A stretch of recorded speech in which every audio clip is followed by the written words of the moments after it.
Buenos días. El día de hoy veremos calor específico, determinación de calor específico en alimentos. Primero hablemos un poco de de algunas cosas.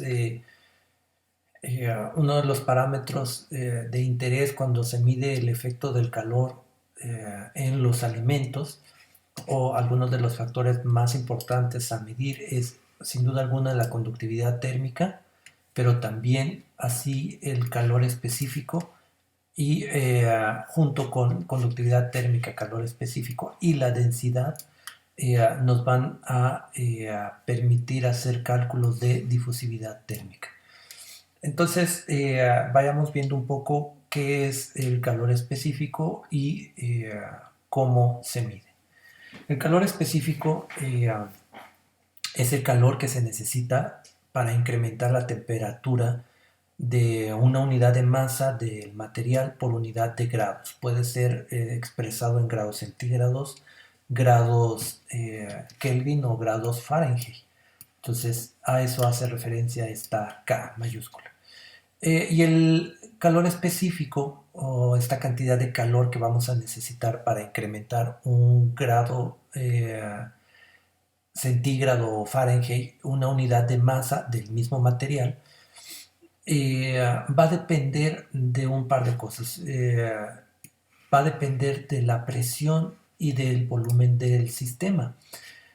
Eh, en algunos casos se puede mantener, que son los menos, experimentalmente hablando, pero teóricamente se podría mantener constante el volumen del material y en ese caso el calor específico, que está denotado por esta C, vendría siendo igual a la cantidad de energía aplicada o al cambio en la energía del sistema, en la energía interna del sistema, con respecto a los cambios de temperatura. Sin embargo, eso se conoce como CB, pero sin embargo, cuando nosotros hacemos la medición del calor específico a una presión constante, que hablando de presión constante, casi siempre se hace a presión atmosférica, es decir, no se modifica la presión del sistema. En ese caso, cuando se hace una presión constante, se denomina como CP el calor específico. Entonces, es muy común que nosotros veamos reportado el CP o el calor específico de los alimentos, pero hace referencia a que se hace una medición a una presión constante. En ese caso, el valor de calor específico va a estar determinado por cambios en la entalpía del sistema con respecto al incremento de temperatura, que ya lo vamos a detallar en una siguiente presentación, la entalpía, pero básicamente son cambios en la energía interna teniendo o pudiéndose producir un trabajo. Lo que más afecta, así como con la conductividad térmica, lo que más afecta el calor específico de una sustancia es en el caso de los alimentos, de un alimento, va a ser el contenido de agua. Es lo que más va a afectar el calor específico del alimento, la cantidad de agua que pueda tener presente. La temperatura a la cual se está haciendo la medición eh, tiene un efecto muy bajo, es decir, a distintas temperaturas no va a cambiar el calor específico, salvo que estemos haciendo mediciones en temperaturas por debajo de los 0 grados centígrados, porque por debajo de los 0 grados centígrados el agua pasa de agua líquida a hielo, y entonces hay un efecto muy importante, un cambio muy importante en el calor específico de los alimentos en general, pero es debido a que hay un cambio de fase del agua de líquido a sólido y eso afecta enormemente los valores del CP, por lo que hay que tener muy en cuenta que los valores de CP por ejemplo, de una manzana, va a ser muy diferente los valores de CP de la manzana a temperatura ambiente que si tenemos la manzana a temperaturas de menos 10 grados centígrados. Pero los valores de CP de la manzana a lo mejor entre 20 y 40 grados centígrados no va a cambiar, pero sí va a cambiar si tenemos esa manzana en temperaturas de congelación. Aquí, como pueden darse cuenta, vienen descritos varios valores de calor específico y hacen referencia a la cantidad de agua que hay, la temperatura a la cual se hizo la medición y los valores reportados de calor específico. Ya hay una extensa literatura sobre los valores de calor específico de casi todos los alimentos. Aquí sigue la lista, se pueden dar cuenta que son muchos y muy variados los alimentos a los cuales se les ha determinado calor específico y en muchos casos, si ustedes necesitan hacer un cálculo por X razón de un proceso para saber cuánto eh, calor van a necesitar para pasteurizar X cantidad de material, y necesitan los valores de calor específico, en muchos casos se puede obtener de tablas donde ya están descritos los valores para distintos alimentos. Eh, Antes de seguir, es importante porque a veces hay una pequeña confusión entre calor específico y caloría. Son definiciones muy similares. La voy a leer. La de caloría es cantidad de calor requerido para incrementar la temperatura de 1 gramo de agua en 1 grado centígrado. En el caso del calor específico es igual la cantidad de calor que se requiere para incrementar la temperatura de 1 gramo de masa de la misma muestra. Y en el caso de la caloría hace referencia a 1 gramo de agua. Esa es la gran diferencia, o la diferencia esencial entre calor específico y caloría. Y obviamente nos da unidades distintas. El calor específico casi siempre se reporta en joules kilogramo, grados centígrados o grados Kelvin, según sea, o grados Fahrenheit. A eso hace referencia esta unidad de temperatura. Y una caloría aproximadamente nos está representando 4.184 joules. Entonces solamente hay que tener eso en mente entre caloría y calor específico. ¿Cómo se mide el calor específico? Al igual que conductividad térmica, tenemos dos formas. Una es un método teórico donde se estima el valor del CP a partir de ecuaciones, y otro es método experimental. Vamos a empezar con el método teórico. Y en el método teórico, bueno, desde hace mucho tiempo se desarrollaron ecuaciones. Por ejemplo, Siebel en 1892 desarrolló una ecuación predictiva para medir el calor específico en los alimentos, donde él sabía que el factor más importante que más afectaba el calor específico de los alimentos era el agua, y entonces generó estas dos ecuaciones. Una ecuación es para cuando se encuentra en forma líquida el agua, y esta es cuando se encuentra en forma de hielo. Entonces lo único que había que hacer era conocer la cantidad de agua que hay en el alimento, y esa cantidad de agua que hay en el alimento se pone aquí en esta parte de la ecuación, se resuelve y listo, nos da un cálculo teórico del calor específico del alimento. Lo mismo para el caso del hielo. Y esto se reporta en joules kilogramo grados centígrados. Avanzando el tiempo, en 1981, ya un poquito más adelante, Hellman y Zink, y esta ecuación permaneció por mucho tiempo, en los años 70, era la forma en la que se calculaba el CP. Pero Hellman y Zink hicieron ya un trabajo más detallado donde no solamente involucraba el CP al agua, que claro es el más importante el agua, sino que incorporaban la composición del alimento, como el contenido de cenizas, el contenido de grasa, el contenido de proteínas y el contenido de carbohidratos. Y lo único que había que hacer era aquí sustituir en esta ecuación que desarrollaron Hellman y Zink la proporción de carbohidratos, proteína, grasas, cenizas y obviamente la cantidad de agua, para poder saber el calor específico o estimar el calor específico del alimento.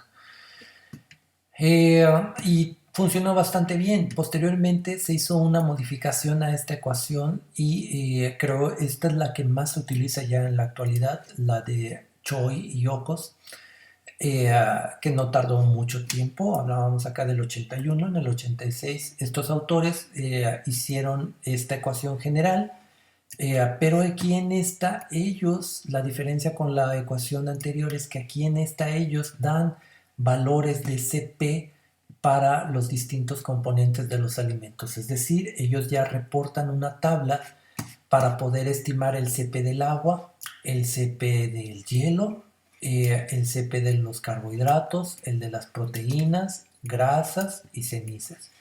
Eh, y obviamente este CP es muy específico según la temperatura a la que se hizo la medición. Entonces solamente, obviamente aquí les dan un rango entre qué y qué temperatura se puede hacer, se va a medir.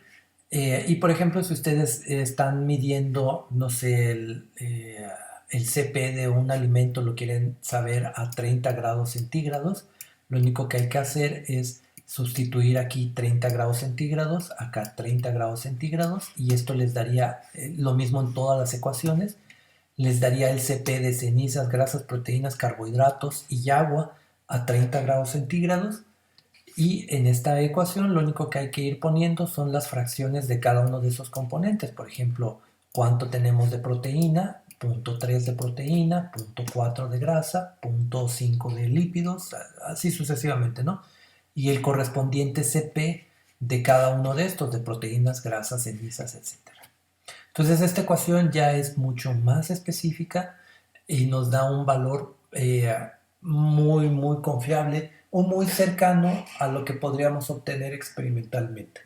Entonces es relativamente fácil calcular el calor específico a partir de un análisis proximal. Si eso no bastara, ya existen un número de publicaciones en donde hacen ecuaciones específicas para distintos alimentos. Por ejemplo, aquí ponen manzana, este es un ejemplo de todas estas, ¿no? Manzana Golden Delicious. Y dicen entre 1 y 60 grados, menos 1 y 60 grados centígrados. Si yo quiero saber el CP de la manzana Golden Delicious, aplico esta ecuación, que esta ecuación es específica para la manzana Golden Delicious y me va a permitir hacer un cálculo del CP en el alimento. Sabiendo que la manzana Golden Delicious anda con un contenido de humedad aproximadamente del 87%. Entonces ya existen ecuaciones también específicas para distintos tipos de alimentos. Pero también se puede hacer medición experimental del calor específico. Y lo más común es que se haga la medición del calor específico en una cámara adiabática. En una cámara adiabática, ustedes lo saben, no hay ni entrada ni salida de calor con el ambiente. Lo que tenemos ahí es, sería una cámara adiabática en todo esto. Y entonces no va a ni desorber energía ni absorber energía del ambiente. Y aquí simplemente está presentando que si ustedes cambian el volumen del material, que eso es uno de los principios básicos de calor, si ustedes tienen un sistema adiabático y cambian el volumen del material, va a incrementarse la energía interna si van modificando el volumen, y también obviamente va cambiando la presión, imaginando que fuera un gas, va cambiando la presión del sistema y la energía interna que hay, si ustedes modificaran el volumen. Pero bueno, en esta primera ley de la termodinámica de un sistema adiabático, la cantidad de calor es un reflejo directo, de la energía interna que hay en el sistema, siempre y cuando no se ejerza ningún trabajo, es decir, como lo veíamos acá, siempre y cuando no se modifique ni el volumen ni la presión del sistema en un sistema adiabático. Si se modifica el volumen y la presión, obviamente que esto ya no se cumple. Pero si no se está modificando el volumen y la presión, la cantidad o la energía interna que existe va a ser directamente proporcional a el calor que hay, va a ser directamente proporcional a la energía interna. El calor va a ser prácticamente igual a la cantidad de energía interna que hay. Y de esta forma, bajo este principio, esto es lo que les explicaba de calor y energía, bajo este principio eh, se considera que la cantidad de calor es igual a la energía interna del material, siempre y cuando no se esté ejerciendo trabajo sobre o cambios de volumen y presión sobre el material. El método que se ocupa para medir experimentalmente calor específico es el método de la cámara adiabática, es decir, se utiliza una cámara adiabática. Aquí voy a mencionar solamente el principio general del método, pero en la plataforma les voy a dejar un video donde se ve y se detalla, es un video como de media hora, donde se ve cómo se está haciendo el método en el laboratorio. Pero el principio es muy simple, se tiene una cámara adiabática, o se tiene una pequeña cámara sellada herméticamente. Esta cámara eh, aquí tiene una varilla donde se deposita con una pequeña capsulita al final, y aquí se deposita la muestra en esta, y por este lado se tiene un pequeño alambrito y toda la cámara se satura con oxígeno, y esto se llena dentro de un balde con agua. Se deposita dentro de un balde con agua y esto se sella dentro de una cámara que está herméticamente sellada, y este cablecito viene por acá. Se aplica energía aquí, se aplica un voltaje y eso hace que se prenda un poco el filamento de este cablecito, y como está saturado con oxígeno, ¡pum!, se quema esto. Se empieza a quemar todo esto. Y aquí en el agua hay un termómetro. Entonces el agua se va a estar calentando conforme se quema el alimento aquí. Entonces se va a ir quemando eh, el material y va a ir incrementando la temperatura del agua, y esto se va registrando, el cambio en la temperatura se va registrando. Y de esa forma podemos nosotros calcular la cantidad de calor que desprendió el material cuando se sometió a combustión. Y entonces la cantidad de calor que se generó va a ser la suma del calor de la muestra, el calor que puede absorber el agua, y también el calor que puede absorber las paredes de esta cámara, ¿no? Esta cámara va a absorber una cantidad de calor y una cantidad de calor se va a absorber en el agua. Y mediante esta ecuación podemos sumar y conocer la cantidad de calor que se liberó cuando se quemó la muestra en una cámara saturada con oxígeno. En algunos casos se hace también un pequeño ajuste, porque parte del calor que se generó, si la mayor parte del calor se genera por la combustión del alimento, pero una parte de la cantidad de calor que se genera es por el alambre. Es decir, aquí cuando aplicamos un volumen, un voltaje, este alambre, el filamento se prende, entonces parte del calor que se generó, obviamente la mayoría es relacionado a que se estuvo quemando el material, pero una parte es a que se prendió el filamento. Y entonces tenemos que restarle eso, la parte de calor que pudo haber que se desorbió al prenderse el alambre, que fue el que desencadenó que se quema el producto. Hay otro método, ese es el método de la cámara diabética. Por favor vean el video, ahí viene eh, no solo explicado, sino viene eh, demostrado, porque lo están haciendo ahí en el laboratorio, cómo se llevan a cabo estos análisis. Hay otro que es medición del calor específico mediante calorimetría diferencial de barrido, y para estos se ocupa un calorímetro y vamos a poder calcular a partir de una ecuación general que es esta. En el calorímetro, como les comentaba, son unas charolitas que se ponen y una charolita se pone aquí con su cápsula, aquí se pone la muestra y el calorímetro siempre va a incluir dos charolas dentro del equipo. Muchas veces para muchos análisis esta cápsula va vacía, pero para este caso nuestro de medir el calor específico no va vacía, sino que va con una cápsula de referencia. Y ahorita les explico eso. El calor específico se mide en el calorímetro a partir de esta ecuación, donde podemos estimar que el cambio de calor con respecto a un incremento en la temperatura, que viene siendo esto, con respecto al tiempo, que el calor específico depende del cambio en el calor con respecto al tiempo y con respecto al incremento en la temperatura. Eso obviamente en una determinada cantidad de masa. Y con esta ecuación, combinándola con esta otra ecuación, podemos hacer el cálculo del calor específico, siempre y cuando nosotros tengamos los valores de cambio de calor con respecto a los cambios en la temperatura de una muestra de referencia donde nosotros conocemos el CP o el calor específico de esta muestra de referencia. Y obviamente conocemos cómo cambia el flujo de calor en esta muestra de referencia.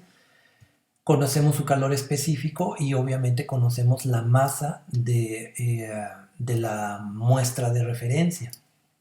¿Qué se ocupa como muestra de referencia? Lo más común es que se ocupe un vidrio, una muestra de zafiro.